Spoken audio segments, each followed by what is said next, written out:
In this video, we're going to look at some practical steps to get you started with using Agile.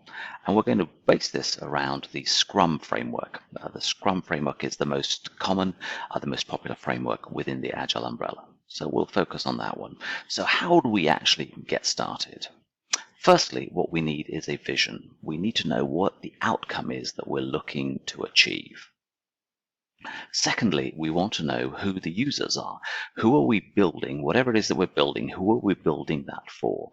So if you understand those two things, we are probably ready to get started with the next bits. Next, we want to find a product owner and a scrum master who are going to help shape the vision, help shape the direction of where we're going, and support the team that is actually going to be doing the building of the product that we're developing.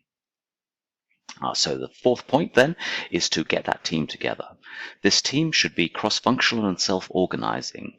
What that means is that they should have between them all the skills needed to create the product that we have that we're looking for. Yes, we will bring in some subject matter experts from outside from time to time, but mostly they should be able to do all the work themselves in order to deliver the product without any outside help. The fifth thing then that we need is to pull together what we call a product backlog. This is a list of all the things that we might need in order to achieve the outcome, in order to fulfill the vision that we have. Now, the product backlog is a document, it's a working document, it's a live document, which is going to be moving and iterating all the way through.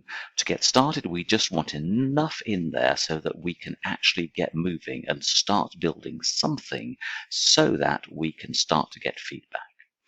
As we move through the period of time that we're going to be sprinting over, that we're going to be developing this product over, then that product backlog will change. It'll have more things added to it. Things may be taken away as well. But we want to get started. And it's normally the responsibility of the product owner to actually manage that product backlog. And you normally do that with help from others. The next thing we want to do then, and again as soon as possible, is select some items that we can start working on straight away. And we'll do this before we have a clear vision or a clear list of everything that is in the product backlog. But we want to get started so that now the Scrum Master, the product owner, and some of the stakeholders can continue working on the product backlog whilst the team is actually doing some work and developing the product in a sprint. The next thing that we want to focus on is make sure that we have a daily scrum or a daily stand-up. This is a 15-minute meeting where the team comes together, the scrum teams come together, normally the people working on the project and the scrum master, typically. The product owner may be there as well, but not necessary. But get those people together so that they can explain what it is that they worked on yesterday, what they're planning to work on today, and whether they've got any blockers. A very, very simple and short meeting just to get everyone's head in the game. And then after that, you decide on any other meetings that may be needed to solve problems, to get into the detail of anything. The eighth item then that we want is we want to deliver something of value. We want an increment. It doesn't matter how big or small that is, but we want something which has value to the user. And if you remember the skateboard analogy or the analogy of the ship that we have, it's in another video that you can find in the pathway. If you have a look at that, you can see what we're trying to develop is something that has value so that in the sprint review, which is the next thing that we want, when we bring the users together and the stakeholders and everybody who's interested in what we're doing, we actually have something to show them so that we can get that feedback as soon as possible. The final thing then that we want to do at the end of the sprint is to have a sprint retrospective. This is where the team comes together, and typically this would be the Scrum team, so the product owner, the Scrum Master, and the people working on the product come together to work out what improvements they can make in ways of working, how they're working with each other, and anything else that would make them be more efficient and more effective in developing the product and in moving forwards.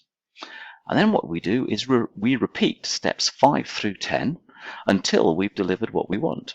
or until we decide there is nothing else that we can do to improve that, or to get more value, or to improve the product that we're doing. So what would a typical 2-week sprint look like? Now, a sprint can be 1 week, 2 weeks, it could be up to 4 weeks. But if it's a 2-week sprint, this is typically what we would have. We would have a sprint planning session, which would normally take around 4 hours out of the sprint. And that would normally be the first thing that we do at the beginning of a new sprint. So we would have 15 minutes a day, which is part of the daily stand-up. So that's time that the team is working on. And what I'm showing you here is what the team, the development team, the people building the product would be doing. The Scrum Master and the product owner will be involved in some of these, but this is how the work is typically carved up during that 2-week sprint. The team may need to do some product refinement, some product backlog refinement with the Scrum Master and with the product owner to make sure that any changes that are made work within the context of the team. So the team understands them, the teamwork can do whatever it is that is being asked of them. So we need to find some time to allocate to that. Then we have a sprint review. That's normally around 2 hours for a 2-week sprint. And then finally, the sprint retrospective. Again, roughly for a 2-week sprint, normally around an hour and a half is enough. But if you need a little bit more time, that's great. If it's shorter because you're now moving and you're now working well as a team, that's also fine. And then the rest of the time then that we have available to us is when the work happens. So this is what a typical sprint would look like, a 2-week sprint would look like in terms of how the time is allocated. Hopefully that gives you some ideas on how to get started with Agile using, in this example, the Scrum framework. Take from this the bits that make sense to you, things that you can apply right now. You may not be able to apply it all at the same time. Take a piece, use that, and then carry on moving through as part of the journey.